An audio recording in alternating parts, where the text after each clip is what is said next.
आज हम लोग साइंस एंड टेक्नोलॉजी स्टार्ट करेंगे। थोड़ा सा मैं उसको बता दूं आपको सिलेबस को। हाँ, ये है ना, आपको मिला है? हाँ, ले लीजिएगा, रिसेप्शन में है ना, क्लास के बाद। ठीक है, तो अभी आज हम लोग स्टार्ट करेंगे पेपर 4।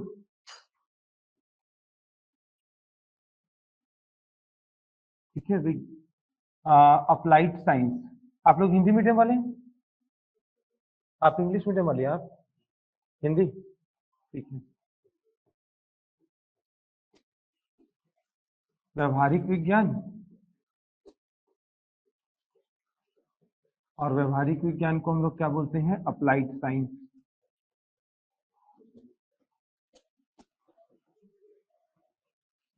ठीक है, व्यवहारिक विज्ञान को हम लोग क्या बोलते हैं? Applied science. ठीक है, तो पेपर 4 हम लोग आज स्टार्ट करेंगे। थोड़ा सा मैं आपको सिलेबस के बारे में बता दूं। पेपर 4 जो है उसके 3 हिस्से हैं, 3 पार्ट हैं, है ना। और टोटल मार्क्स कितना है? 200 का है ये, है ना, 200 नंबरों का है। और इसके ना 3 पार्ट हैं।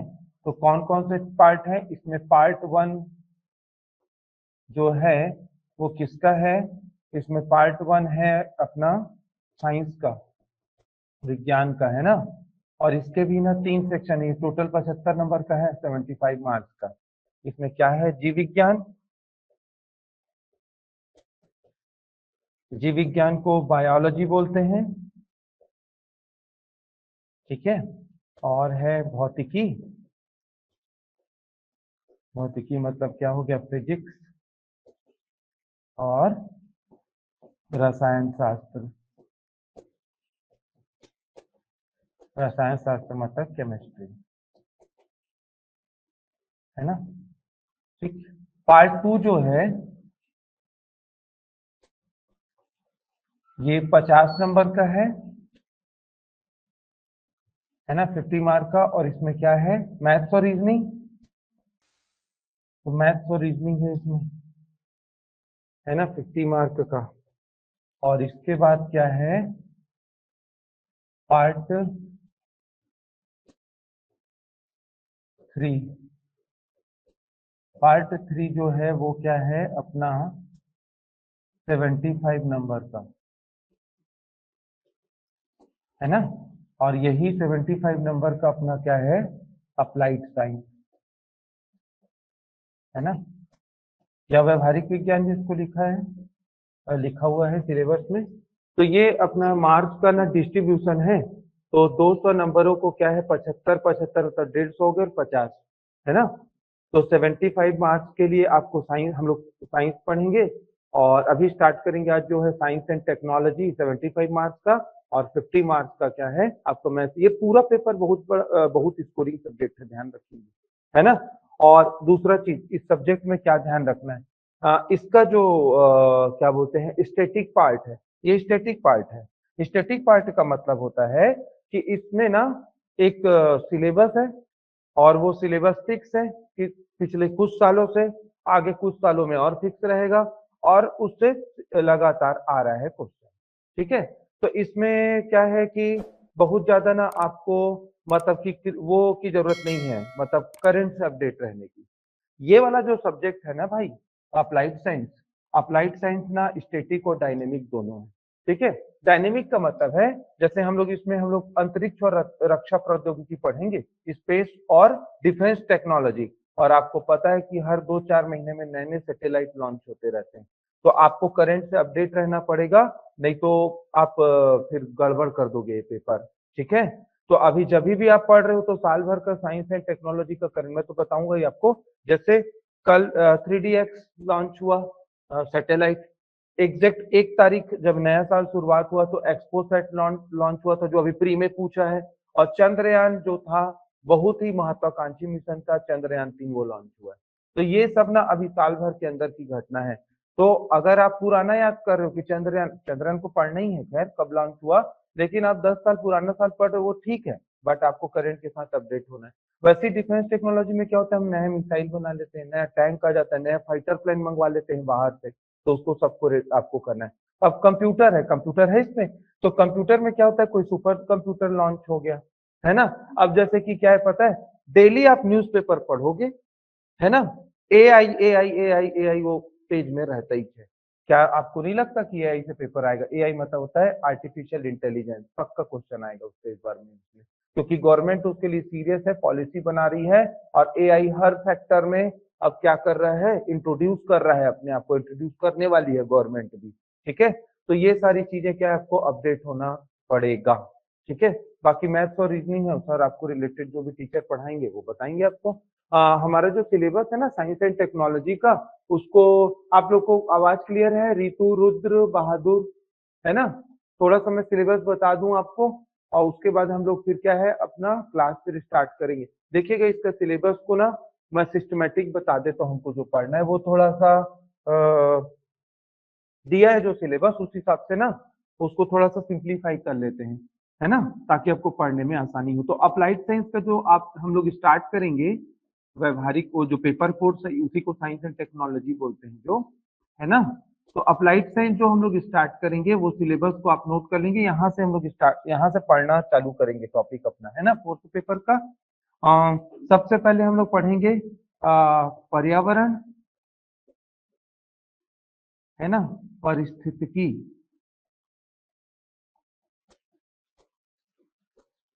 ठीक है, और परिस्थितिकी तंत्र।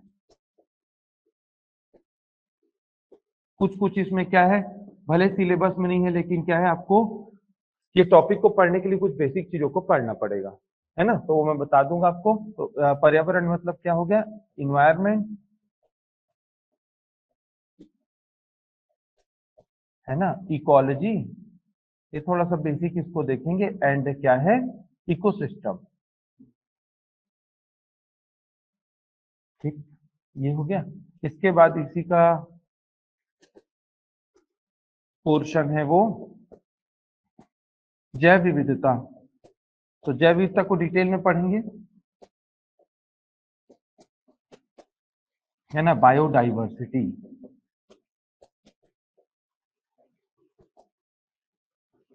ठीक है, इसके बाद है प्रदूषण। तो अलग अलग प्रकार के प्रदूषण, पॉल्यूशन, है ना, एंड देयर टाइप्स।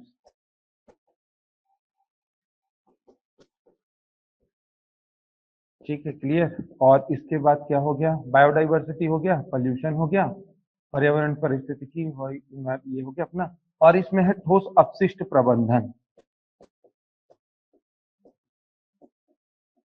ये प्री में नहीं रहता ये टॉपिक, है ना, इससे प्रश्न ये तो मेंस में स्पेशली मेंशन्ड है, सॉलिड वेस्ट मैनेजमेंट,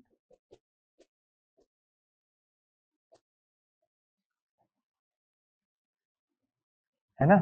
तो ये जो पूरा पार्ट है, और एक आध छोटा मोटा पार्ट होगा, मेरे ख्याल से कवर हो गया पूरा। ये जो पूरा पोर्शन है ना, इसी को हम लोग पर्यावरण के उसमें पढ़ते हैं ईवीएस में, ये पूरा। ठीक है, ये तो हम लोग यहाँ से स्टार्ट करेंगे। इजी है, बट आजकल इससे ना ट्रिकी क्वेश्चन आते हैं, जैसे आपने प्री में एल्गल ब्लूम वगैरह, अल्ट्रावायलेट रेस वगैरह का क्वेश्चन देखा था, है ना, वाल्परस्पुथन वगैरह का आंसर गलत लिया है ना उसका। ठीक है, दावा आपत्ति में डाल दीजिएगा, मैं बता दूंगा उसको, इसमें भी पढ़ेंगे हम लोग।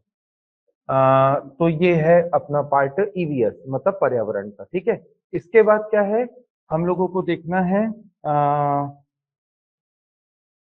अगला जो टॉपिक रहेगा इसमें, अंतरिक्ष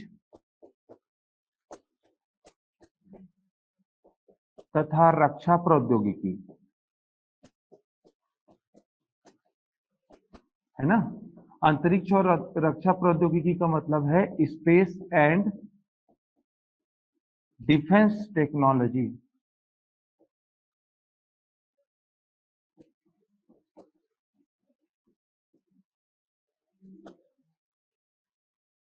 ठीक है, स्पेस एंड डिफेंस, स्पेस मतलब अपना जो कि आ जाइए, स्पेस मतलब कि क्या है, हम लोग जो सैटेलाइट लॉन्च करते हैं, और डिफेंस मतलब इंडियन आर्मी, इंडियन एयरफोर्स और इंडियन नेवी, है ना, हमारा जो थल नभ सेना जो ना हथियार यूज करता है उसको पढ़ना है हमको इसमें।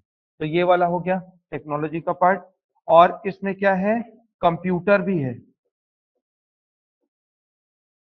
ठीक है, तो एकदम बेसिक कंप्यूटर को पढ़ना है इसमें, बहुत ज्यादा हाई फाई चीजें नहीं रहती, वही हार्डवेयर सॉफ्टवेयर। लेकिन मैंने जैसे कि आपको बताया कंप्यूटर क्या है, डायनेमिक सब्जेक्ट है। अब इसमें क्या पढ़ना पड़ेगा हमको, हम लोग एआई पढ़ेंगे, मतलब आर्टिफिशियल इंटेलिजेंस, सुपर कंप्यूटर्स वगैरह जो नए बने हैं अभी हाल ही में, उसके बारे में भी हमको पढ़ना पड़ेगा। ठीक है क्लियर। जैसे कि चैट जीपीटी का बहुत वाद विवाद हुआ था, और उसी ने गूगल ने कंपटीशन उसका चैट बॉट ले आया था, तो क्या है भाई, है ना। क्लियर। तो ये सब आपको पढ़ना पड़ेगा, अपडेट होना पड़ेगा। ठीक है, तो ये ध्यान रखेंगे, ये पूरा डायनेमिक टॉपिक है, आपको करंट साल भर का मैं तो खैर बता दूंगा, लेकिन आज आज और अभी से आप थोड़ा पढ़ना भी चालू कर दें। ठीक है, तो ये हो गया अपना कंप्यूटर वाला पार्ट। और इसमें एक और पार्ट है कृषि, एग्रीकल्चर, है ना। तो एग्रीकल्चर, और इसमें वो होगा मतलब जो डिसीज होती है ना प्लांट को, वो भी पढ़ेंगे। पादप रोग, पादप रोग मतलब क्या है, प्लांट डिसीजेस।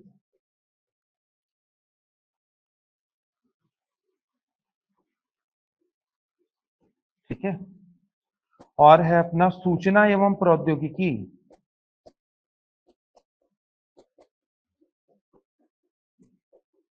सूचना और प्रौद्योगिकी में हम लोग पढ़ेंगे गवर्नमेंट जो स्कीम लॉन्च करती है ना, उसको वो पहुंचाती है किसानों तक या हम लोगों तक, है ना।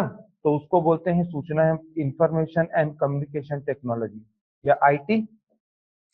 ठीक है क्लियर। एक आध योजना का नाम बता सकते हो जिसके लिए मोबाइल में ऐप डाउनलोड करना पड़ता है, और गवर्नमेंट का स्कीम छत्तीसगढ़ सरकार की, इसी को पढ़ना है सब में, सूचना एवं प्रौद्योगिकी में।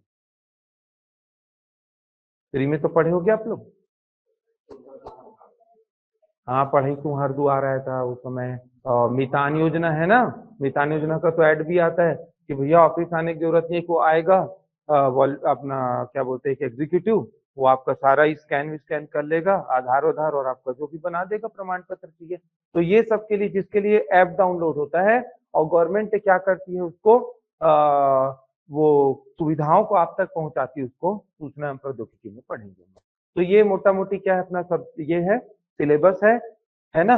तो काफी बड़ा सिलेबस है भाई, ध्यान रखेंगे, है ना। काफी क्या हो गया, ये बड़ा सिलेबस हो गया, है ना। अभी तो क्या क्या है इसमें देख लेंगे। पर्यावरण पारिस्थितिकी हो गया, इन्वायरमेंट पढ़ना है, बेसिक। बायोडाइवर्सिटी डिटेल में पढ़ेंगे, पोल्यूशन के टाइप्स पढ़ेंगे, है ना, उसको भी वो देखेंगे, उसका क्वेश्चन क्या क्या बनता है। सॉलिड वेस्ट मैनेजमेंट उसी का पार्ट है। ठीक है, और स्पेस और डिफेंस टेक्नोलॉजी पढ़ेंगे, बेसिक कंप्यूटर पढ़ना है हमको, और कृषि, एग्रीकल्चर, है ना, और इसमें प्लांट डिसीजेस। और ये भी एग्रीकल्चर भी डायनेमिक है, क्योंकि क्या हो रहा है पता है, चेंज हो जाती चीजें। जैसे कि मैं आपको बता रहा हूँ, फॉर्म बिल 2020 का है, तो उससे बहुत वाद विवाद हुआ है ना। तो अब वो जो गवर्नमेंट स्कीम लेके आती है ना किसी सेक्टर के लिए, उसको ये सबको पढ़ना है हमको इसमें। ठीक है, और आईसीटी या आईटी, तो आईटी में हम लोग वो सब गवर्नमेंट की स्कीम्स वगैरह को पढ़ेंगे, जिसके लिए हमको ऐप डाउनलोड करना पड़ता है, या गवर्नमेंट का गवर्नमेंट टू गवर्नमेंट भी स्कीम रहती है ना, जो कि क्या आईटी से चलती है। जैसे कि स्वान है, स्टेट वाइड एरिया नेटवर्क, मुख्यमंत्री को अगर ना क्या करना है, मीटिंग लेना है, तो अपना क्या है, बैठता है अपना ऑफिस में, और सारे कलेक्टर को लिंक कर लेते हैं। ऐसे बोर्ड रहता है, तो उसमें सबका चेहरा दिखता रहता है, माइक वाइक रहता है, और बात करते हैं वो, क्योंकि सबको संभव नहीं है ना एक साथ बुलाना एक टाइम पे, तो आजकल बहुत आसान हो गया है। तो ये सारी चीजें हैं। ठीक है, तो इसको नोट कर लेंगे। और सेकेंड चीज इंपॉर्टेंट क्या है भाई, टाइम कम है ना, टाइम कम है। तो आपको क्या है, आप लोग सभी अब वो है ना क्रैश कोर्स वाले हैं, मतलब अभी दिलाएंगे एग्जाम। तो मोटा मोटी हमारे पास 3 महीने मतलब 3 मंथ है, इसको रहने दीजिए, फरवरी तो अब 8-10 दिन को क्या गिनेंगे। तो मार्च, अप्रैल और मई, है ना, जून में तो आपको एग्जाम है, तो उस समय तो आप रिविजन करोगे। तो सबसे इम्पोर्टेंट चीज मैं आपको बता दूं कि अगर अभी तक आप ना राइटिंग की प्रैक्टिस नहीं कर रहे हैं, तो आज और अभी बहुत शुभ मुहूर्त है ना, चालू कर दीजिए, क्योंकि ना फंस जाओगे आप। ठीक है, पहला चीज क्या है पता है आपके लिए चैलेंज, पहला चीज है क्या है, सिलेबस को कंप्लीट करना, क्योंकि बहुत ही मेहनत सिलेबस है, बहुत बड़ा सिलेबस है हमारा, है ना। तो सबसे पहले क्या करेंगे, सिलेबस को ना कंप्लीट करना। अब कंप्लीट करने के लिए आपको सिलेबस को बहुत ध्यान से एनालाइज करना पड़ेगा। जो स्कोरिंग टॉपिक्स और सब्जेक्ट है ना, उसको पहले पढ़िए। ठीक है, और क्या है जो हार्ड लगते हैं ना टॉपिक या टफ है उसको पहले पढ़िए, है ना, जिसका वेटेज ज्यादा है, ठीक है, जिसका क्या है वेटेज ज्यादा है उसको पहले पढ़िए। जैसे छत्तीसगढ़ है ना, उसका वेटेज ज्यादा है, उसको पहले पढ़िए। स्कोरिंग सब्जेक्ट क्या है, लैंग्वेज, लैंग्वेज में नंबर अच्छे मिलते हैं। ऐसे और अपना फोर्थ पेपर हो गया, और क्या हो गया अपना छत्तीसगढ़ वाला पोर्शन। तो ये सारे स्कोरिंग टॉपिक है। सेवन पेपर भी अच्छा है, उसपे भी अच्छे मार्क्स मिलते हैं। और हार्ड टॉपिक जो आपको लग रहा है कि भैया मैं मैथमेटिक्स वाला नहीं हूँ, तो पहले मैथ्स को पढ़ डालो, ठीक है।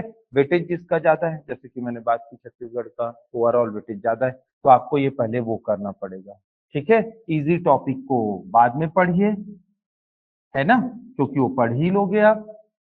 और ऐसा लग रहा है कि यार ये ना, ये फलाना कोई टॉपिक है या सब्जेक्ट है, इसको ना उतना पढ़ लेते हैं जिससे ठीक ठाक नंबर आ जाए, क्योंकि कितना भी सर पटको उसमें हम क्या 100 में 90 मार्क्स नहीं ला सकते, तो उसको बाद में पढ़िएगा, ठीक है। तो पहले आप जाके सिलेबस आज ही क्या कर लो, ये पहले थोड़ा अपना स्ट्रैटेजी बना लो। प्लस सिलेबस कंप्लीट करने का ना आप ना क्या कर लो, टाइम फिक्स कर लो कि इतने टाइम तक मोटा मोटी क्या है हम लोग ना सिलेबस को कंप्लीट करेंगे। और सबसे इंपॉर्टेंट पार्ट है इसमें मैं आपको बता रहा हूं, वो इंपॉर्टेंट पार्ट क्या है, रिवीजन, ठीक है।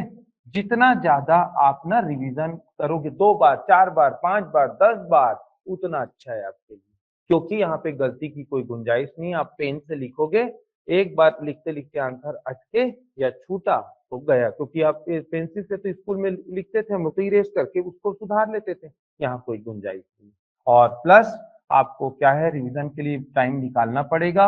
और सेकेंड चीज आप क्या करेंगे, प्रीवियस ईयर का ना क्वेश्चन पेपर को एनालाइज करेंगे और देखेंगे कि कैसा धीरे धीरे पैटर्न चेंज हो रहा है, ठीक है। ये बहुत जरूरी है, ताकि आप क्या एंटिसिपेट कर पाओ कि ना क्या क्वेश्चन आ सकता है इस बार, ठीक है। तो ये सामने में रखेंगे, प्रीवियस ईयर का क्वेश्चन पेपर अनसॉल्व आपको मिल जाएगा मार्केट में, है ना, तो आज ले ही लीजिएगा, है ना।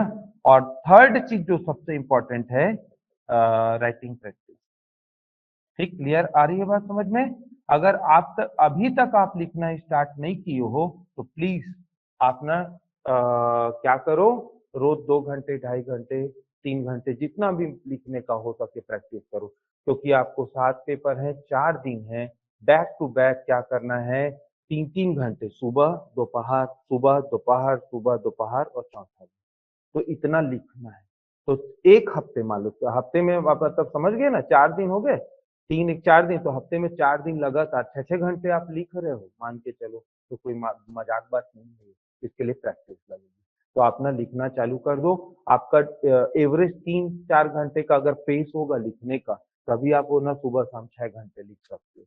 अदरवाइज क्या होगा पता है, याद कर लोगे, रिवाइज कर लोगे और वहां गिव अप करोगे। होता क्या है, पहला दिन ना हम लोग बड़े पैशन और जोश के साथ जाते हैं, तो पेपर बनता है, उसके बाद क्या है, ठीक गया पेपर आपका ना, पढ़ के गए थे, लग रहा है अरे बहुत अच्छा गया भाई, जो उस दिन क्या करोगे, आप फिर टाइम टेबल बनाओगे, क्योंकि आप मोटिवेटेड हो बढ़िया और पैशनेट हो कि घर पहुंचे 6 बजे, अरे नहीं खाऊंगा माँ, आज खाना नहीं खाती माँ, रहने से चाय पीला भी पढ़ना है। फिर क्या होगा, जो आप टाइम टेबल बनाए रहोगे ना कि अब 6 बजे से पढ़ेंगे रात के 11 बजे तक, सुबह उठ के 1 घंटा और रिवाइज करके फिर जाएंगे, होगा क्या पता है, वो आप गए हो थोड़ा सा ये वो कर लेते हैं, रेस्ट कर लेते हैं, और नींद पड़ गई या झपकी लग गई, वो 8 9 बज गया, अरे यार 2 3 घंटे तो ऐसे वेस्ट हो गए। अब रात जग गए, सुबह देर से उठे या सुबह उठ गए। अब सुबह उठ गए, जो आप 8 5 6 घंटे पढ़ेंगे, 6 7 घंटे पढ़ेंगे सोचे थे, वो 2 ही 3 घंटे 4 घंटे पढ़े, कुछ कुछ इधर उधर हो गया। अब दूसरे दिन के पेपर में पहला ठीक गया, दूसरा नींद आ रही है, कुछ हो रहा है, थक गए थोड़ा, तो वो क्या हुआ, 2 4 क्वेश्चन इधर उधर हो गया। अब आपको लग रहा है कि नहीं यार, सेकेंड दिन का तो गड़बड़ हुआ है, और झपकी के चक्कर में थोड़ा रेस्ट कर लेते, 3 4 घंटा कल नहीं पढ़, आप तो जाएंगे तुरंत पढ़ेंगे, माँ बोल रही है चाय बना दूं बेटा, हाँ हाँ माँ, और लेटे हैं तब से नींद पड़ गया, थके 9 10 बजे उठे रात में, अरे बाप रे, हे भगवान क्या होगा प्रभु, अरे तो रिविजन करना था, माँ तो उठाई नहीं, मेरे को लगा बेटा तू पढ़ एग्जाम दे के आई है तो लेटी होगी, हे भगवान अब रात कैसे करें, फिर सुबह उठना है, नहीं यार सुबह उठने में फिर दिक्कत होता है, पढ़ लेते हैं, 2 2:30 बज गया, आधा अधूरा नींद, सुबह देखे अरे और उठ जल्दी उठेंगे, अरे फिर जाना नहीं के कितना, अरे बाप रे आधा पौन घंटा, अरे हड़बड़ हड़बड़ रेडी होके गए। अब तीसरा दिन समझ रहे हो, आधा अधूरा नींद, और ना जो सोचे थे प्लान किए थे रीजन नहीं हुआ, कुछ भूल रहे हैं कुछ लिख रहे हैं, कुछ भूल रहे हैं कुछ लिख रहे हैं, और दूसरा हाफ तो और गया। मतलब ना आप तनाव में आ गए हो कि अरे इसको बहुत अच्छा बनाना है, नहीं तो भैया फिर गड़बड़ है हमारा, तो अगला फिर प्री दिलाओ, फंसेंगे। तो उस तनाव में दिलाओगे, तनाव में पेपर फिर आधा अधूरा, भूले, कुछ ये हुआ, कुछ नहीं पता था, बिगड़ बुगड़ा के मतलब मजा नहीं आया आपको। अब गए और आपको लग रहा है कि तीसरे दिन का पेपर तो पूरा उल्टा सीधा बिगड़ा। अब आपको लगा कि अब चौथा दिन में क्या जगेंगे, इतना थक गए हैं भाई, और मूड भी खराब हो गए। अब सातवां मतलब सेवन पेपर फोर्थ डे का देखा जाएगा यार, जैसा भी है ना, कितना इसको क्या करेंगे, मतलब आप गिव अप कर दोगे, पता है, सारी बात समझ में, तो आप गिव अप कर दोगे। तो ये मजाक बात नहीं है भाई, बहुत मेहनत लगता है इसमें। तो आज आज और अभी से आप क्या करो, राइटिंग प्रैक्टिस जरूर करो, और ना उसी टाइम में कीजिए जब आपका ना एग्जाम होता है, जैसे दोपहर में बढ़िया बैठ के, क्योंकि 3 से लेके 5 आपको शाम को सेकंड हाफ में एग्जाम होगा। तो आप दोपहर के लिए क्या है बढ़िया, जो भी आपको मत, सुबह या दोपहर, सुबह तो क्लास अटेंड करोगे आप लोग, दोपहर में 2-3 घंटे 2.5 घंटे के लिए आप ना रोज लिखो, लगातार लिखो। अब बोले क्या प्रैक्टिस करें सर, अरे भैया पिछले 10 सालों से ऐसा मेंस हो रहा है, ऐसा इस स्कीम में कि प्री मेंस और सीसेट वाला, ये 10 साल हो गए इस पैटर्न को। ये आप ले आओ पीवाईक्यू, मतलब प्रीवियस ईयर के क्वेश्चन, उसी को लिखो कि हाँ यार आज हिस्ट्री का टॉपिक हो गया, हिस्ट्री का टॉपिक को, इसी क्वेश्चन को हम प्रैक्टिस करते हैं। तो प्रैक्टिस करते जाओ आप। तो पिछले ही लास्ट में आए हुए जितने भी क्वेश्चन उसको प्रैक्टिस कर डालो आप, हर सब्जेक्ट का। अब साइंस टेक का हो गया तो पर्यावरण का, ईवीएस का, और मतलब बायोडाइवर्सिटी और ना इन्वायरमेंट के क्वेश्चन को लो और लिखना चालू कर दो अपना घर में, चेक करवाओ, है ना। खुद से भी आप एनालाइज कर सकते क्या पॉइंट मिस हुआ क्या हुआ। तो 1-1.5 घंटे 2 घंटे ऐसे रख लो, और टाइम अपना वो करके घड़ी वगैरह को देख के कि हाँ यार इतने देर में इतना क्वेश्चन को हमको अटेम्प्ट करना है।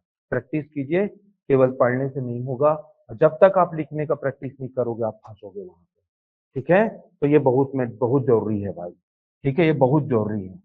ठीक है, टेस्ट जरूर दिलाइए, टेस्ट से आपका ना इवैल्यूएशन होगा, पता लगेगा, मूल्यांकन होगा कि कितना इंप्रूव करना है, क्या करना है। टेस्ट जरूर दिलाइए, ऑनलाइन ऑफलाइन जैसा भी आपका मन कर रहा है, घर पे बैठ के लिखो, लेके लिखो जरूर।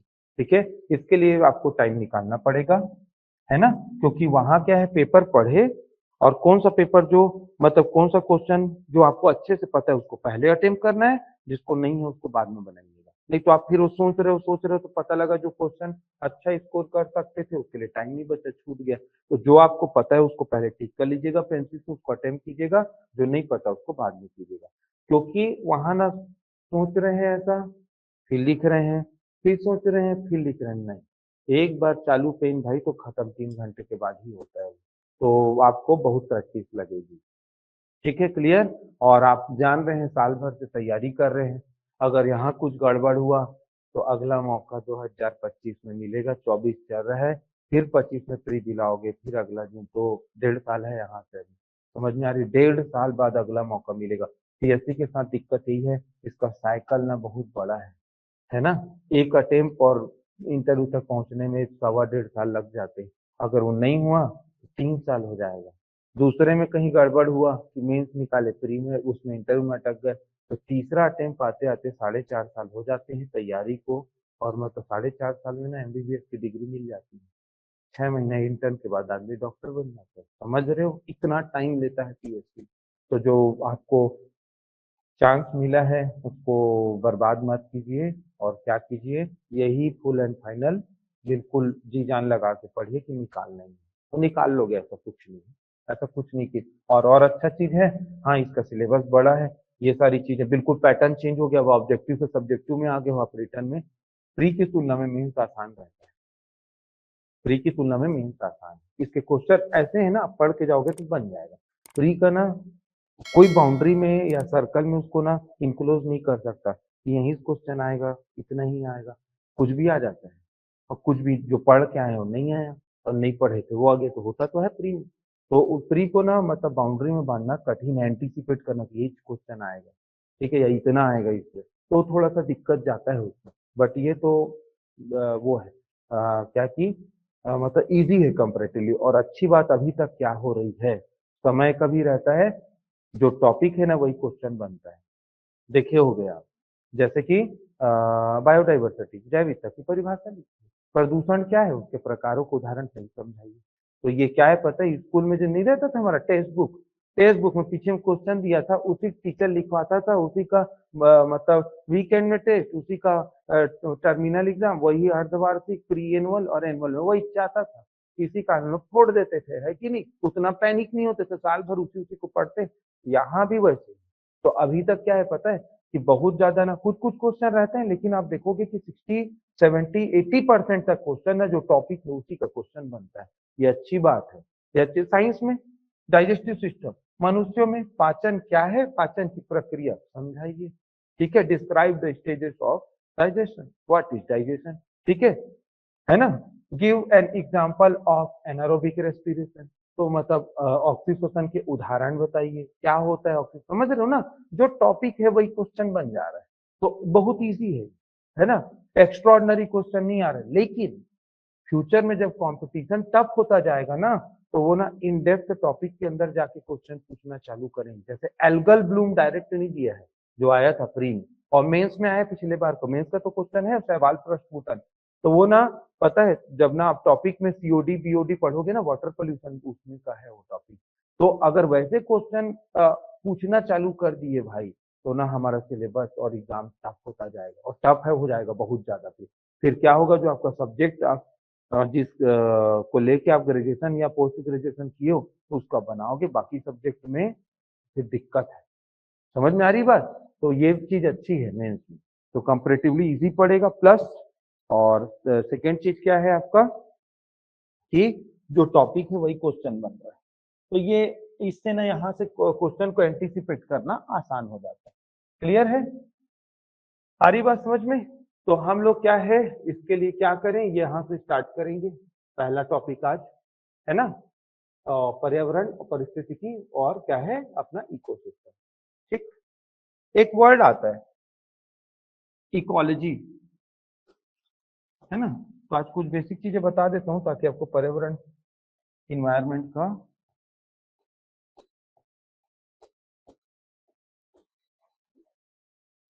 इकोलॉजी, है ना? इकोलॉजी को हम लोग बोलते हैं परिस्थितिकी।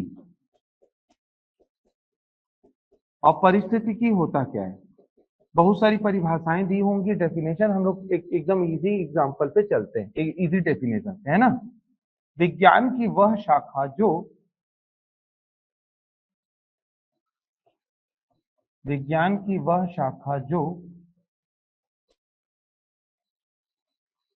जीव जंतुओं तथा पेड़ पौधों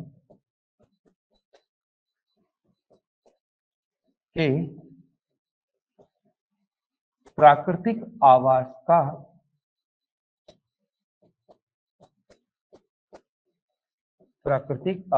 का अध्ययन करती है। ठीक है,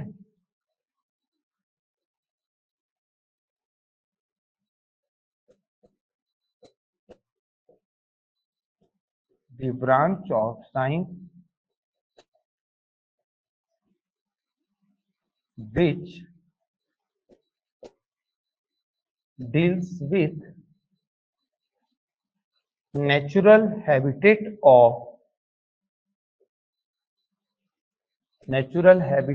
of प्लांट। प्लांट को ना फ्लोरा बोलते हैं, ध्यान रखेंगे, ये बहुत इंपॉर्टेंट टर्म है ना, क्योंकि ईवीएस के क्वेश्चन में प्लांट करके टर्म नहीं आता, वो फ्लोरा दे देते, तो प्लांट को फ्लोरा बोलते हैं। ठीक है, एंड एनिमल्स, एनिमल्स को फौना बोलते हैं। ठीक है, तो क्या है, the branch of science which deals with the natural habitat of, और यहां पे आप ये भी लिख सकते हैं,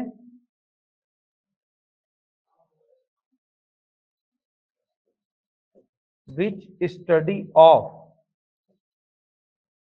है ना, या जो स्टडी करता है, उसका अध्ययन करता है या डील करता है उसके साथ। नेचुरल हैबिटेट, उसको हम लोग क्या बोलते हैं, इकोलॉजी बोलते हैं। तो इकोलॉजी एक ना ब्रांच है साइंस की। जैसे साइंस का ब्रांच क्या रहता है, माइक्रोबायोलॉजी है, बायोटेक्नोलॉजी है, ठीक है, एस्ट्रोफिजिक्स है, ठीक, सेरिकल्चर है। सेरिकल्चर क्या होता है, साइंस का ही एक ब्रांच है।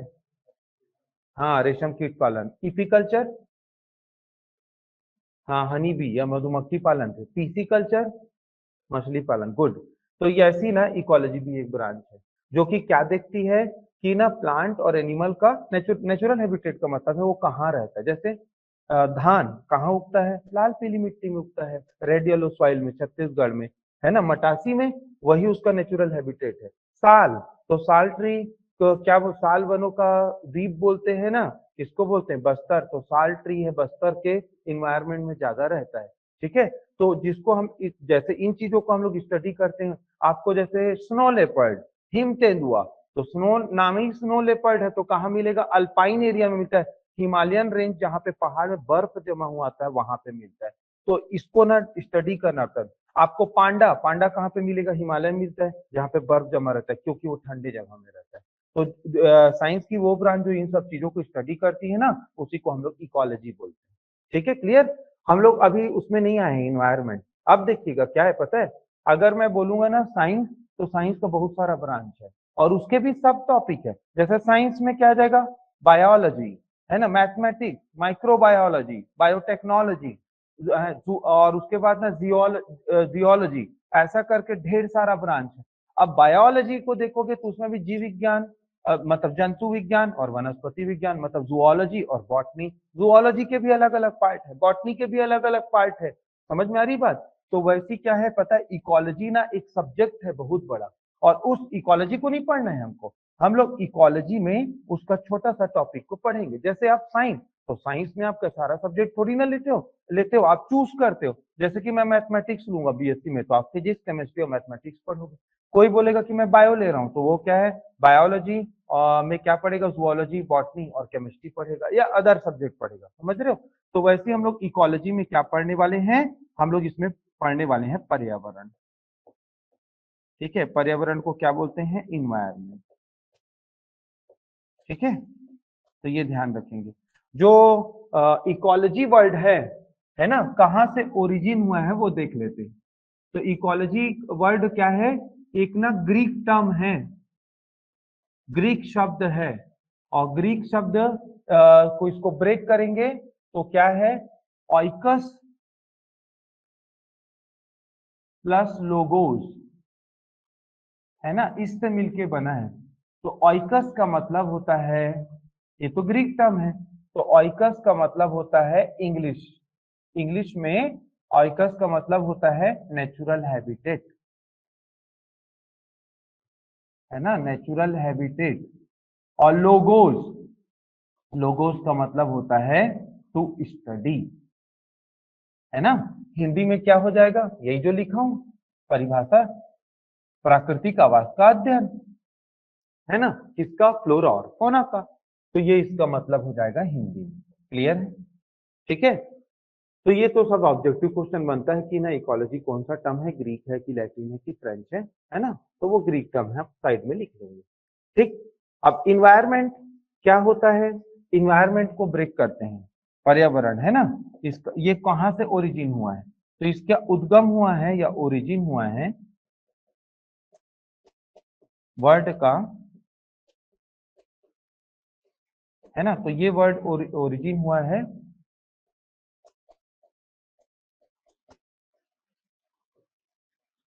इन्विरोनर, ठीक है। और ये क्या है, फ्रेंच वर्ड है, ठीक है, ये क्या है, फ्रेंच वर्ड है। इन्विरोनर क्या है, फ्रेंच वर्ड है। फ्रेंच वर्ड इस, तो फ्रेंच वर्ड तो हम तो फ्रेंच जानते नहीं, तो इसका इंग्लिश में देखते हैं। इंग्लिश में इसका मीनिंग होता है सराउंडिंग,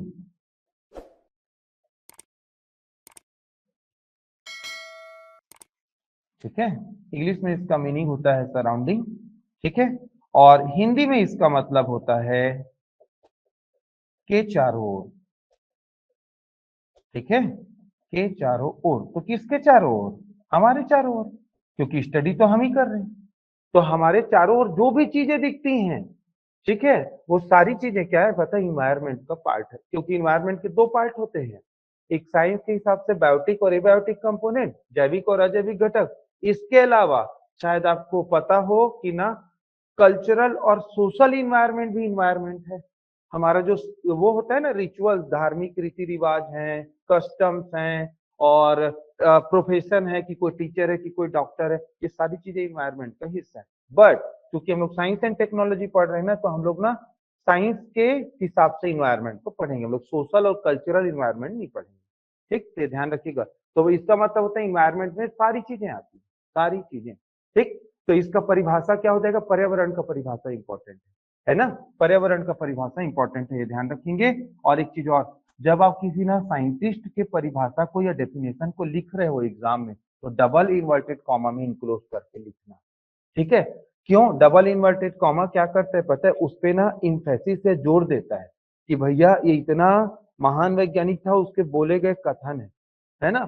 खुद का अब कई बार क्या होता है, हम लोग डेफिनेशन पढ़े तो पढ़ के ना रफली एक रीडिंग, हाँ यार इसको मैं तो खुद से लिख सकता हूँ, आप खुद का डेफिनेशन लिखते हो। खुद के डेफिनेशन को कभी भी जब आप लिख रहे हो डबल इन्वर्टेड कॉमा में इंक्लूड मत करना, क्योंकि आप साइंटिस्ट नहीं है। बात समझ में आई? तो ये छोटी छोटी चीज ध्यान रखना है। तो कई बार एज इट इज हम लोग रट लेते हैं, और अच्छी बात है अगर याद है तो उसको डबल इन्वर्टेड कॉमा में इंक्लूड कर दीजिएगा। अदरवाइज आप सब किसी उसको पढ़े कंटेंट को, और आप समझ गए कि इसमें क्या क्या चीज मेरे को लिखना है, और खुद से डेफिनेशन लिख दिए, तो उसको नहीं करना है, ये ध्यान रखना। ठीक है, तो पर्यावरण का जो है इंपॉर्टेंट है। ठीक है, डेफिनेशन। तो मनुष्य के, इसको लिख लेंगे, मनुष्य के चारों ओर का आवरण, मनुष्य के चारों ओर का आवरण पर्यावरण कहलाता है।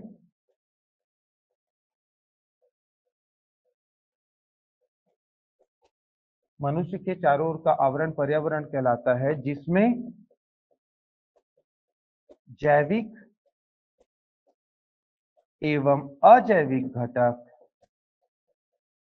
जिसमें जैविक एवं अजैविक घटक सम्मिलित होते हैं।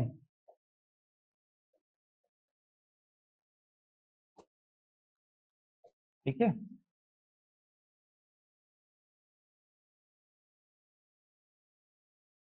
ठीक, क्लियर।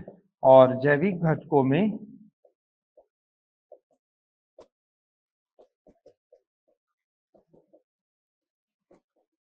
पेड़ पौधे जीव जंतु,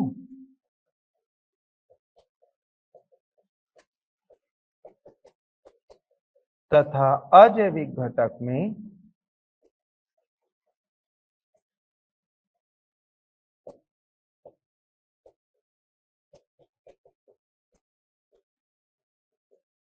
अजैविक घटकों में जलमंडल, स्थल मंडल, वायुमंडल तथा अन्य भौगोलिक कारक, सम्मिलित होते हैं।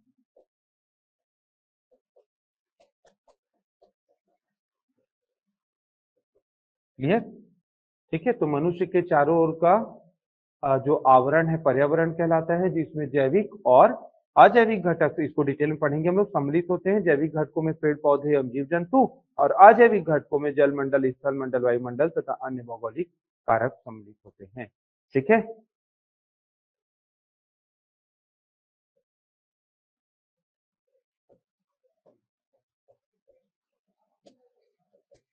surrounding of human being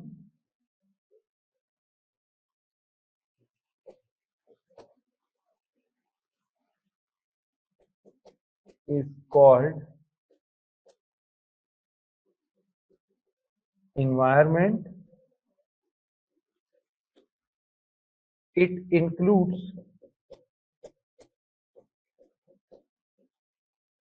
biotic, and abiotic component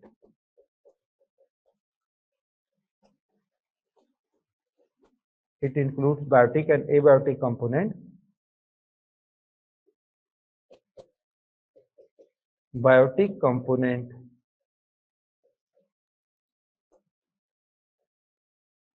refers to flora and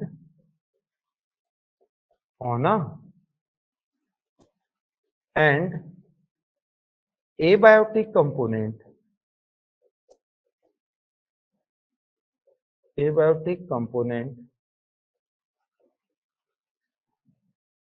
includes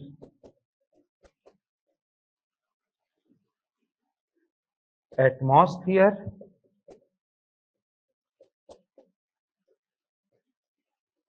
hydrosphere,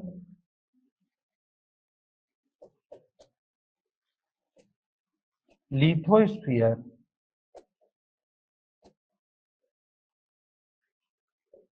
and other geographical factors. ठीक है, तो ये आपने इंग्लिश में लिख लीजिएगा, है ना। लेकिन नेक्स्ट क्लास में मैं बोलूंगा जी, लिखने में फिर टाइम ज्यादा लगेगा, है ना। मैं बोलते जाऊंगा, आप इंग्लिश में नोट कर लेना, है ना।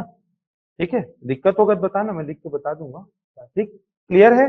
तो बायोटिक और एबायोटिक कंपोनेंट, ये आपका डेफिनेशन हुआ। तो डेफिनेशन, पर्यावरण का डेफिनेशन इंपॉर्टेंट है। और ये तो अगर आपको इसमें बोल 60 वर्ड में लिखना पड़ा तो ये 30 वर्ड के लिए है। 60 वर्ड में आप क्या करेंगे पता है, स्मार्टली इसी को थोड़ा सा वो करना है, प्रोपेगेट। कैसे? पैराग्राफ चेंज करके क्या लिख सकते हो आप कि इन्वायरमेंट एक फ्रेंच वर्ड है, जो कि ना जिसका मतलब सराउंडिंग होता है, और हिंदी में के चारों ओर, है ना। ठीक है, तो हम मनुष्य के चारों ओर का जितनी भी चीजें हैं वो पर्यावरण में आती है। तो इसको भी आप इसको मेंशन करना, तभी मेंशन करना जब 60 वर्ड में आ गया डेफिनेशन। 30 वर्ड में इंपॉर्टेंट चीज को लिखना है, 60 वर्ड में उसको एलिबोरेट करना है। ठीक है, क्लियर। तो ये थोड़ा सीखना पड़ेगा आपको। तो कोई भी कंटेंट को ना आप जब रेडी करोगे ना, तो बड़ा टॉपिक है, तो क्या करना, उसको मैक्सिमम हमारा वर्ड लिमिट कितना है, 125, है ना, 175। ठीक है, तो आप ना 200-250 में बनाना, उसी को कंपाइल कर करके छोटा करते जाओ, या उसको ब्रेक कर करके अपने को डेफिनेशन में, वो क्वेश्चन आएगा तो मैं आपको बताऊंगा। ठीक, क्लियर है। तो इसका फ्लो चार्ट बना लेते हैं, है ना, कि क्या क्या आता है इसमें। ठीक, तो पर्यावरण के घटक, कंपोनेंट ऑफ इन्वायरमेंट,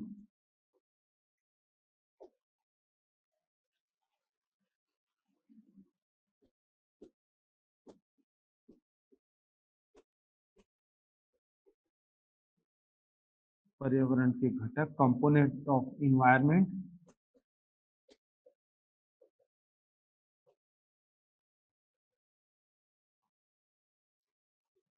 है ना। तो इसमें क्या क्या चीजें आ गई, एक हो गया बायोटिक,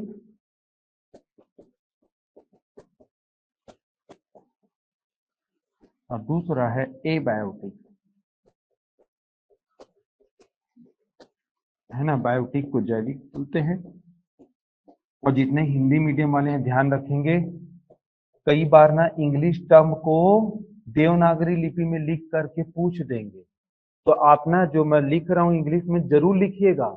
जैसे क्या है पता है, सवाल प्रश्न को ऐसा देवनागरी लिपि में, एल्गल ब्लूम ऐसा आ गया तो गए फिरा, और आना चालू हो गया है फ्री में। देखिए कि बहुत सारे वर्ड साइंस के क्वेश्चन के इंग्लिश में रहते हैं, तो क्या करना, इंग्लिश वालों को कोई दिक्कत नहीं है, हिंदी वालों को दिक्कत। तो आप क्या कीजिएगा, साइंस का जितना भी टर्म है उसको भाई इंग्लिश में जरूर ब्रैकेट में। आपको हाँ एक चीज और इम्पोर्टेंट बता दूं, हिंदी मीडियम वाले क्या करते हैं, चूंकि पूरा हिंदी में लिखना दिक्कत का काम है कई टर्म को, तो ना क्या है, कुछ वर्ड इंग्लिश का भी लिख देते हैं। आप ना क्या कीजिएगा, क्योंकि आप हिंदी मीडियम वाले हैं तो पूरा का पूरा हिंदी का ही वर्ड होना चाहिए। हाँ, अगर आप ना एल्गल ब्लूम का ना हिंदी नहीं जानते तो एल्गल ब्लूम को ऐसा लिख सकते, इसमें मार्क्स डिडक्ट नहीं होगा। लेकिन एल्गल ब्लूम को आप ना बीच में, है ना, क्या है, जैसे कि ना एल्गल ब्लूम ऐसा लिख दिए, एल्गल ब्लूम जल प्रदूषण से संबंधित है और हिंदी में लिखना चालू कर दिया, सब मत कीजिएगा, ये गलत है भाई। ठीक है, हिंदी मीडियम मतलब पूरा देवनागरी लिपि, यही यही चलेगा आपका, ये ध्यान रखेंगे। इंग्लिश वर्ड यूज कर सकते हो लेकिन देवनागरी में लिखना, इंग्लिश में मत लिखना ऐसा। ठीक है, ये ध्यान रखेंगे। तो बायोटिक कंपोनेंट में क्या क्या चीज आ गई, इसका एग्जाम्पल हो जाएगा फ्लोरा, है ना। फ्लोरा को बोलते हैं हम लोग प्लांट, मतलब पौधा हो गया, और फौना, फौना मतलब एनिमल्स, जितने भी जानवर हैं वो सभी इसमें आ जाएंगे। ठीक है, क्लियर। एबायोटिक कंपोनेंट में जैसे मैंने आपको बताया, तो क्या क्या आ जाएगा इसमें, एबायोटिक कंपोनेंट में जलमंडल, है ना, जलमंडल को क्या बोलते हैं, हाइड्रोस्फीयर, है ना, वायुमंडल, वायुमंडल को एटमॉस्फियर, और स्थल मंडल, स्थल मंडल को बोलते हैं लिथोस्फीयर। क्लियर। ठीक है, तो ये सारी चीजें हैं। अब देखिएगा ध्यान से, हम लोग नेक्स्ट क्लास में क्या पढ़ेंगे, हम लोग ना पढ़ेंगे प्लांट जो है हमारे इन्वायरमेंट में इकोसिस्टम बनाता है। इकोसिस्टम मतलब होता है पारिस्थितिकी तंत्र।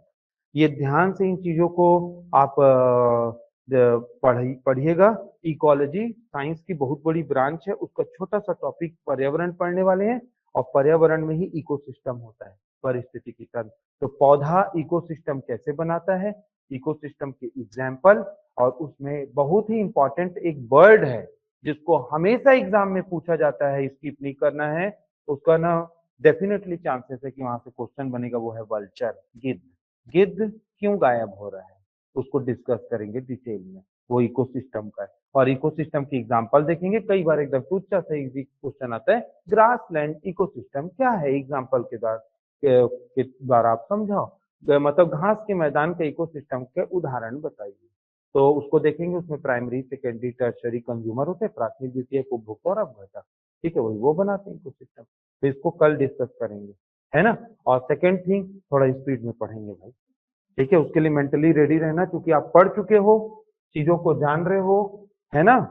तो क्या है, ज्यादा दिक्कत नहीं होनी चाहिए मेरे ख्याल से। और ये सब्जेक्ट ना स्कोरिंग है, ध्यान रखेंगे, साल भर का साइंस टेक्नोलॉजी एग्रीकल्चर के सेक्टर में कुछ हुआ है और अपना डिफेंस में कुछ हुआ है, उसको आप ना क्या करेंगे, पढ़ते रहेंगे, क्योंकि वहां से डेफिनेटली मैं बता रहा हूँ आपको, आर्टिफिशियल इंटेलिजेंस का क्वेश्चन बनेगा, चंद्रयान का बनेगा, आदित्य L1 का बनेगा, एक्सपोसेट का बनेगा, और 3DS जो लॉन्च हुआ है उसका, और एक आता आ गया तो बनेगा, पक्का है, डन है उसका क्वेश्चन आना। ठीक है, आर्टिफिशियल, जैसे कि मैं आपको बता दूं, 2 साल पहले 2022 में जो शीतकालीन सत्र रहता है ना, अपना पार्लियामेंट का, उसमें बहुत बड़ा डिस्कशन हुआ क्रिप्टो करेंसी का, उसको मैंने पढ़ाया था, क्रिप्टो करेंसी का निबंध ही आ गया, क्वेश्चन तो छोड़िए, क्या क्रिप्टो करेंसी के ऊपर ऐसे आ गया। तो क्रिप्टो करेंसी पता है हमारे इंडियन इकोनॉमी के लिए बहुत बड़ा खतरा था, वो एक पैरेलल वो है, जानते हो कि क्रिप्टो करेंसी चलता है, लोग उसमें इन्वेस्ट करते हैं, लेकिन वो इलीगल है, पता है। तो उसके ऊपर से क्वेश्चन आ गया था, तो एआई के ऊपर क्वेश्चन डन है भाई, बता रहा हूँ। तो हम लोग को स्टैटिक और डायनेमिक दोनों पार्ट को पढ़ना है और ध्यान में रखना है। ठीक है, क्लियर, क्लियर है। तो ये ध्यान रखेंगे, जैसे इसका पर्यावरण का ना एग्जाम्पल, जैसे गिद्ध आज के वल्चर जिसको बोलते हैं क्रिटिकली इंडेंजर्ड है, अधिक संकटापन्न प्रजाति है। तो चीता, चीता को तो मोदी जी खुद ही मंगवाए हैं नामीबिया से, तो वो इंपॉर्टेंट है, तो वो भी क्या है, वो ना एक्सटिंक्ट हो चुका है, इंडिया से विलुप्त हो चुका था, तो उसको मंगवाए हैं वापस। तो ये सारी चीजें क्या है पता है आपको, ध्यान में रखना। ठीक है, क्लियर है। तो इसको करंट के साथ साथ हम लोग क्या है मिला के पढ़ेंगे, अपडेट रहना है इस सब्जेक्ट में भाई। ठीक, हाँ, ये बायोटिक कंपोनेंट, तो यहाँ से स्टार्ट करते हैं। ठीक है, बायोटिक कंपोनेंट यहाँ से स्टार्ट करते हैं। बायोटिक कंपोनेंट मतलब जैविक घटक में हम लोग क्या पढ़ेंगे, इकोसिस्टम, ये इंपॉर्टेंट है ना। यहाँ से आपका क्वेश्चन, मतलब यहाँ से अपना मेंस का सिलेबस स्टार्ट होता है और क्वेश्चन बनेंगे यहाँ से। ठीक है, तो बायोटिक कंपोनेंट जिसको क्या बोलते हैं हम लोग, जैविक घटक। तो जैविक घटक में हम लोग क्या पढ़ने वाले हैं, है ना, इकोसिस्टम। इकोसिस्टम को क्या बोलते हैं? पारिस्थितिकी तंत्र,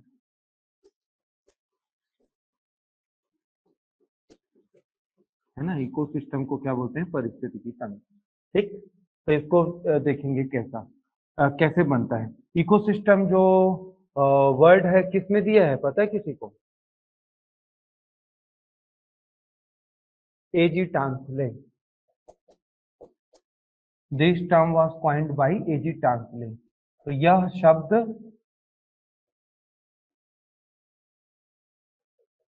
A.G. टांसले के द्वारा दिया गया था।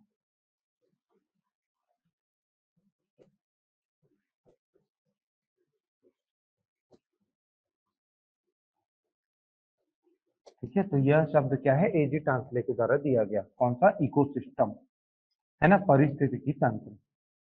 क्लियर है? अब इकोसिस्टम कैसे होता है देखिएगा।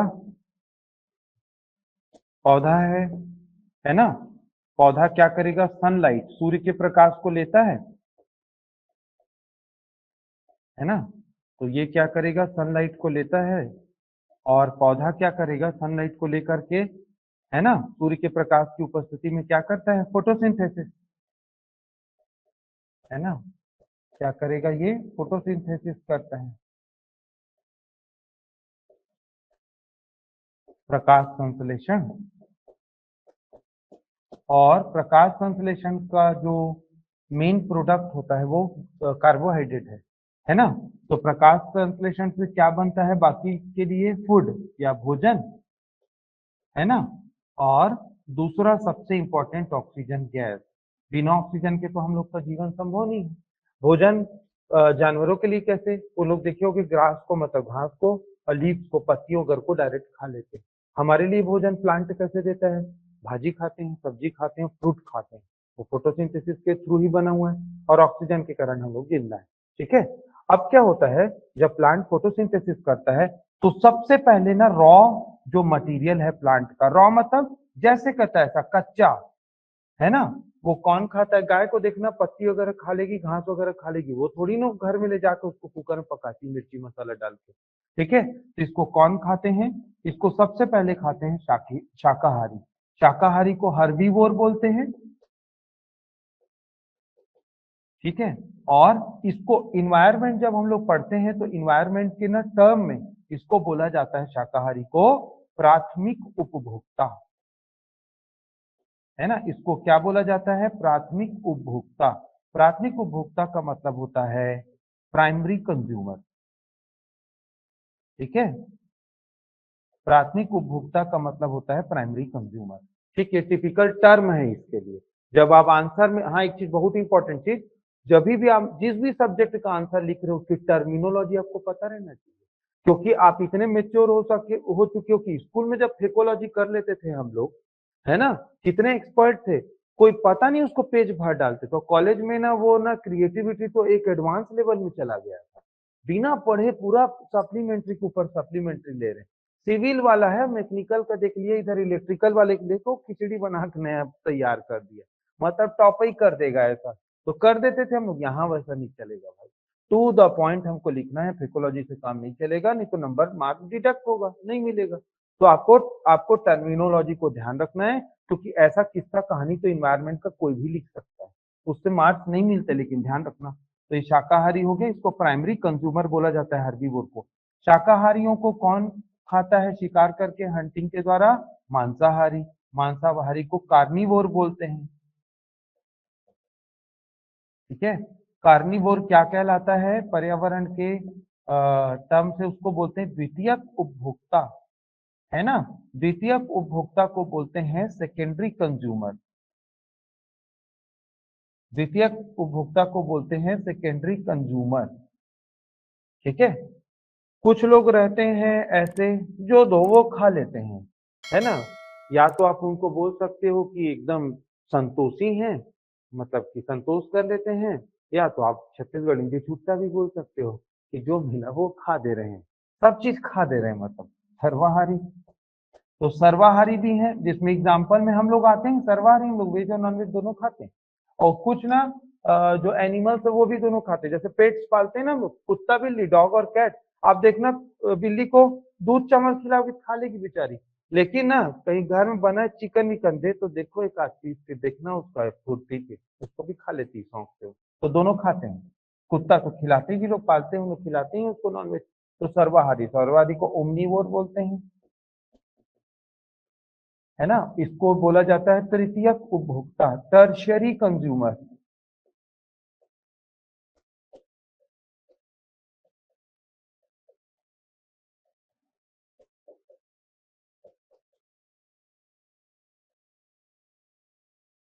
Tertiary consumer. लास्ट में भाई जो आया है इस दुनिया में जाएगा जरूर, है ना। तो डेथ तो होती है, और डेथ होने के बाद क्या हो जाता है, वो डिकम्पोज हो जाता है बैक्टीरिया के द्वारा। तो डिकम्पोज मतलब डिकम्पोजर।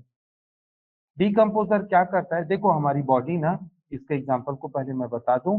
बैक्टीरिया, बैक्टीरिया मतलब क्या होता है, जीवाणु, है ना। बैक्टीरिया मतलब जीवाणु। और दूसरा इसका एग्जांपल है फंगी।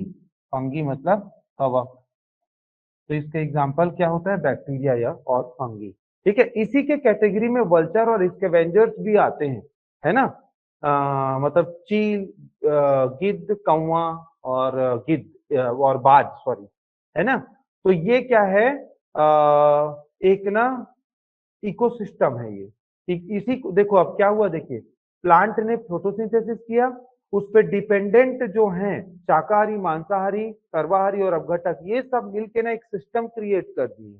ठीक है, तो इसी सिस्टम को हम लोग क्या बोलते हैं, इसी पूरे इंटायर सिस्टम को या तंत्र को हम लोग किस नाम से जानते हैं, इसी को इकोसिस्टम बोलते हैं। ठीक है, इसी को क्या है, इकोसिस्टम बोलते हैं। इकोसिस्टम मतलब पारिस्थितिकी तंत्र। ठीक है, इकोसिस्टम या पारिस्थितिकी तंत्र। ठीक है, क्लियर है ना। और इसको लिख लीजिए, जल्दी से लिखिएगा, पारिस्थितिकी तंत्र क्या है ना। पहले हिंदी में लिख लीजिएगा, फिर इंग्लिश में बता रहा हूं, जल्दी लिखेंगे, थोड़ा लिखने की प्रैक्टिस भी हो जाएगी। पारिस्थितिकी तंत्र क्या है, ये क्वेश्चन। ठीक है, इसका स्टार्टिंग करेंगे। पृथ्वी में पौधे, पृथ्वी में पौधे सूर्य के प्रकाश की उपस्थिति में, पृथ्वी में पौधे सूर्य के प्रकाश की उपस्थिति में, पृथ्वी में पौधे सूर्य की प्रकाश की उपस्थिति में प्रकाश संश्लेषण करते हैं, प्रकाश संश्लेषण करते हैं तथा अपना भोजन कार्बोहाइड्रेट के रूप में, अपना भोजन कार्बोहाइड्रेट के रूप में एवं ऑक्सीजन गैस विमुक्त करते हैं, एवं ऑक्सीजन गैस विमुक्त करते हैं। Full stop. पौधों द्वारा निर्मित भोजन, जैसे पौधों द्वारा निर्मित भोजन पत्तियों, हाँ जैसे मत कीजिए, पौधों द्वारा निर्मित भोजन पत्तियों इत्यादि में संग्रहित रहता है, पौधों इत्यादि, पत्तियों इत्यादि में संग्रहित रहता है, जिसे प्रत्यक्षतः,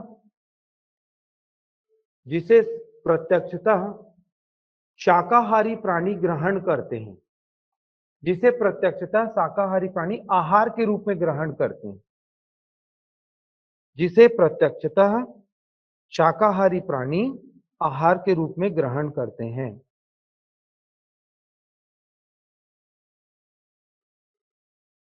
ठीक है, फुल स्टॉप। शाकाहारी प्राणियों का शिकार मांसाहारी करते हैं,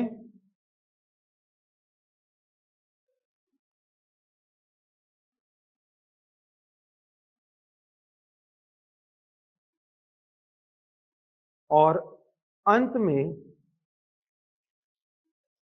अंत में सर्वाहारी के द्वारा इनको आहार के रूप में ग्रहण किया जाता है, और अंत में सर्वाहारी के द्वारा इनको आहार के रूप में ग्रहण किया जाता है। और अंत में इनको सर्वाहारी के द्वारा ग्राहार के रूप में ग्रहण किया जाता है। ठीक है, ये हो गया। इसके बाद फुल स्टॉप। सभी प्राणियों की मृत्यु के पश्चात, सभी प्राणियों की मृत्यु के पश्चात अपघटकों के द्वारा, अपघटकों के द्वारा, ब्रैकेट में लिख लेना जीवाणु, कवक इत्यादि, अपघटकों के द्वारा बैक्टीरिया मतलब ब्रैकेट में लिख लेना जीवाणु, कवक इत्यादि, इनका वियोजन किया जाता है तथा यह सरल कार्बनिक पदार्थ में विघटित होते हैं, तथा यह सरल कार्बनिक पदार्थ में विघटित होते हैं।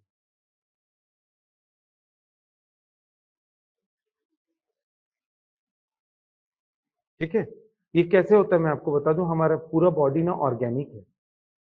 ऑर्गेनिक मतलब कार्बन से बना हुआ है, और कार्बन से जो भी चीजें बनी रहती है ना, वो ना उसका डिग्रेडेशन या विघटन हो जाता है।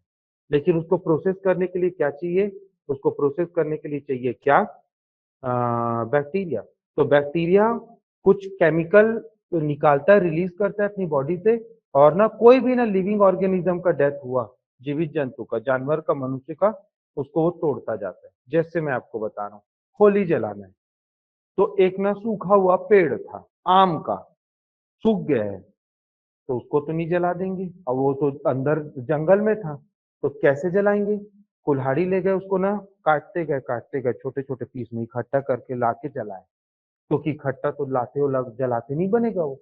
तो वैसी बॉडी का जो पूरा पार्ट है ना, केमिकल पार्ट है, वो उसको ना क्या करना पड़ता है, जब वो इन्वायरमेंट में, जैसे कि डेड बॉडी पड़ी है, गाय गाय मर गई और डेड बॉडी पड़ी हुई है, कहाँ पे? जमीन में गई। तो बैक्टीरिया और वायरस क्या करेगा पता है? उसको डेड बॉडी को धीरे धीरे ना केमिकल रिएक्शन करके डिकम्पोज करता है, और उसके बॉडी का जो ऑर्गेनिक मटेरियल है ना, वो छोटे छोटे पार्ट में टूट के मिट्टी में चला जाता है, सॉइल में। ठीक है, और रिसाइकल भी होता है बहुत सारा एलिमेंट, जैसे कैल्शियम, फास्फोरस वापस जमीन में चला जाता है। तो ये ना डिकम्पोजर ना साफ सफाई का काम करते हैं, ये इनका रहना जरूरी है। ठीक है, अंत में लिख लीजिएगा, इस प्रकार पृथ्वी पर एक तंत्र निर्मित होता है, इस प्रकार पृथ्वी पर एक तंत्र निर्मित होता है जिसे पारिस्थितिकी तंत्र कहा जाता है। इस प्रकार पृथ्वी पर एक तंत्र निर्मित होता है जिसे पारिस्थितिकी तंत्र कहा जाता है। ठीक है, और इसके बाद फुल स्टॉप के बाद लिखिएगा, यह शब्द एजी टांसले के द्वारा दिया गया था, है ना, अंडरलाइन कर देंगे उसको। एक चीज और इंपॉर्टेंट चीज आपको बता रहा हूँ, कोई चीज बहुत इंपॉर्टेंट फैक्ट रहता है ना, उसको अंडरलाइन कर दीजिएगा। उससे क्या होता है पता है? अरे वाह, ये तो इंपॉर्टेंट चीज को अंडरलाइन किया है, तो चेक करने वाले के उसके दिमाग में रहती है वो चीजें, वो देख लिया, तो उसको क्या है, नंबर से देता है। जैसे मैं आपको एग्जाम्पल बता रहा हूँ, फर्मेंटेशन एक ना साइंस का टर्म, हम लोग साइंस में पढ़ेंगे, किडवन बोलते हैं उसको। फर्मेंटेशन में एक एंजाइम यूज होता है, उसके बिना तो वो हो ही नहीं सकता, जाइमेज। तो आपने लिख दिया कि जाइमेज एंजाइम, तो जाइमेज को अंडरलाइन कर दिया, तो आपको अरे वाह यार, जाइमेज एंजाइम इसको पता है, तो बिना एंजाइम के तो फर्मेंटेशन होता नहीं। तो लेकिन ध्यान रखेंगे, आप ब्लैक या ब्लू पेन ही यूज करेंगे, अंडरलाइन करने के लिए हाइलाइटर या रेड कलर का पेन कभी नहीं यूज करना, ध्यान रखिए। ठीक है, क्लियर है? आपको नोट करवाना है? ठीक है, हाँ लिखिएगा। In the earth, in the earth plant plants receive sunlight from sun, receives plant receives sunlight from sun, and through photosynthesis process,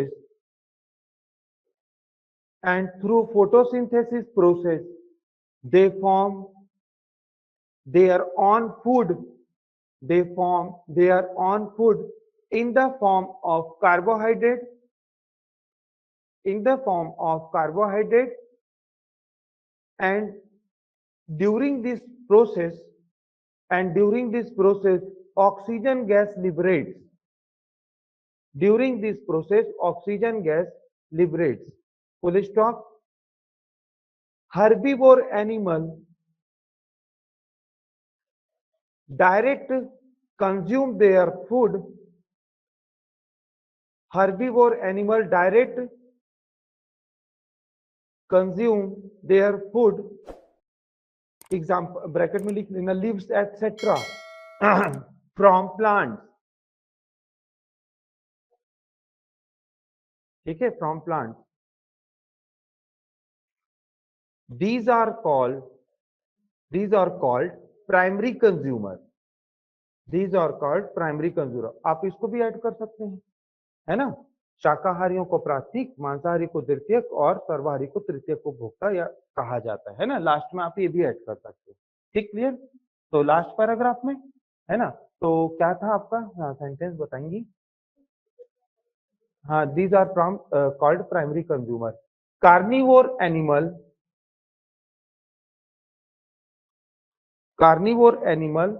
gets their food from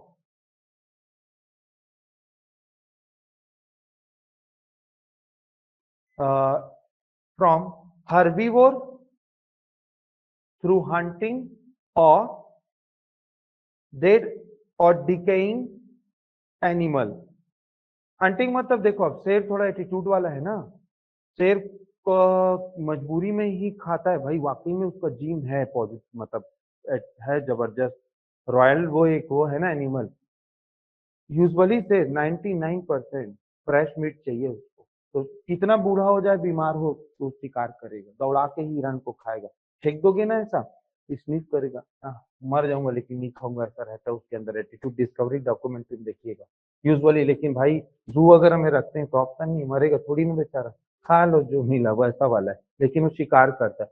कुछ है थोड़े से चीप टाइप के एनिमल, जैसे कि जिसको बोलते हैं हायना, लकड़बग्घा, ठीक है, कुत्ता जो जंगली वाला है ना. उन लोग ना खा लेते हैं, सड़ा गला जो मार के छोड़ा रहता है ना शेर, या बीमारी से मर गया तो उसको लोग खाते हैं. शेर नहीं खाता. तो ये लोग क्या डेड और डिकेइंग एनिमल और ना हंटिंग के थ्रू करते हैं. ठीक है, लिख लिए इसको. ओमनीवोर एनिमल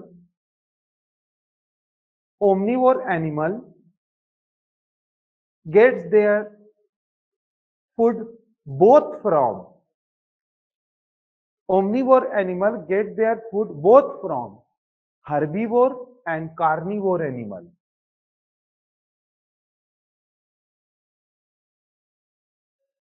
ठीक है. Carnivore animals are known as secondary consumer and omnivore are called tertiary consumer. Carnivore animal known as secondary consumer and omnivore animal are called tertiary consumer. ठीक है, full stop. After the death of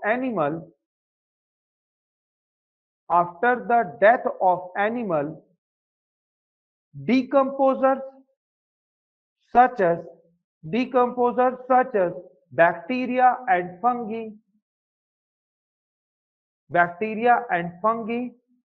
decomposes the dead body through chemical process.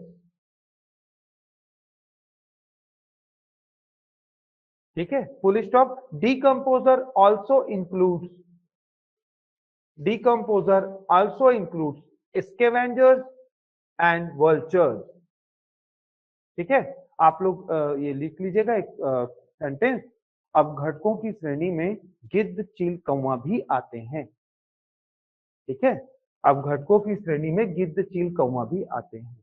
ठीक, तो sentence थोड़ा सा इधर उधर हुआ होगा, है ना, जो बाद में आए तो आप लोग उसको जमा के लिख सकते हो ना. ठीक है, खैर टेस्ट होगा तो लिख के दिखाइएगा, है ना. वीकेंड में टेस्ट है, आज मंडे है ना, सैटरडे को टेस्ट होगा भाई. जो भी पढ़ेंगे उसके लिए फिर बहाना नहीं चलेगा, क्योंकि आपको एग्जाम निकालना है ना, तो फिर टाइम टेबल सेट क्या है, इसी बहाने ना मैं तो बताऊं, क्लास के साथ साथ अगर आप तैयारी करें तो भी तैयारी हो जाएगी. और आज ही जाकर के पहला काम करना, आप ना टाइम टेबल बना लीजिएगा प्लीज, पढ़ने के लिए. आ रही है बात समझ में. क्योंकि टाइम टेबल नहीं बनाओगे तो समय कैसा बीतेगा पता है. अरे 1 महीना हो गया, अभी तो ज्वाइन किए थे, ऐसा लग रहा है हे भगवान 1.5 महीना बचा है एग्जाम के लिए, हे गया एग्जाम, पता ही नहीं लगा कब एडमिशन लिए थे, कब खत्म हो गया ये ईयर। ऐसा होता है क्योंकि समय निकलता जाएगा।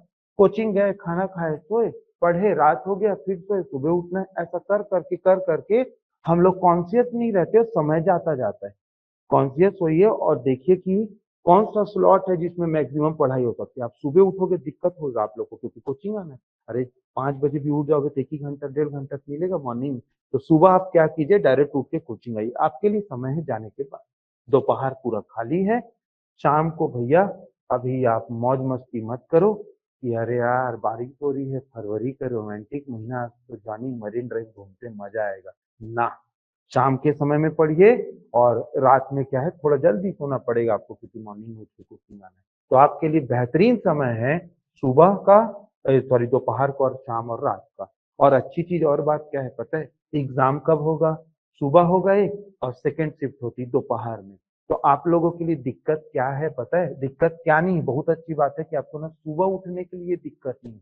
क्योंकि कई लोग क्या करते हैं, डायरेक्ट उसी दिन सुबह उठते हैं जिस दिन एग्जाम रहता है। अब शाम वाली बैच वाले लोग क्या करते हैं, शाम वाली बैच वाले लोग क्या करते हैं, रात में पढ़ते हैं देर तक, सुबह लेट से उठते हैं। अब लेट से उठेंगे वो लोग 9-10 बजे, फिर वो लोग क्या है पता है, 12 बजे के बाद पढ़ाई स्टार्ट करेंगे। वो लोग के लिए क्या दिक्कत होगा पता है, कि एग्जाम के टाइम अपने आप को वो बायोलॉजिकल साइकिल मेंटेन नहीं रहता, तो अचानक उठते हैं। तो सुबह जिस टाइम आप सो रहे थे जन्म जन्मांतर तक, उस समय अब एग्जाम दिला रहे हो तो हमारा ब्रेन काम नहीं करता भाई, ध्यान रखना। तो आप अभी पढ़ रहे हो तो एक्टिवली इन्वॉल्व हो। सेकंड, दोपहर में पढ़ोगे तो भी एक्टिवली इन्वॉल्व रहोगे, तो ये फायदा है। ठीक है, तो दोपहर में मत सोइएगा।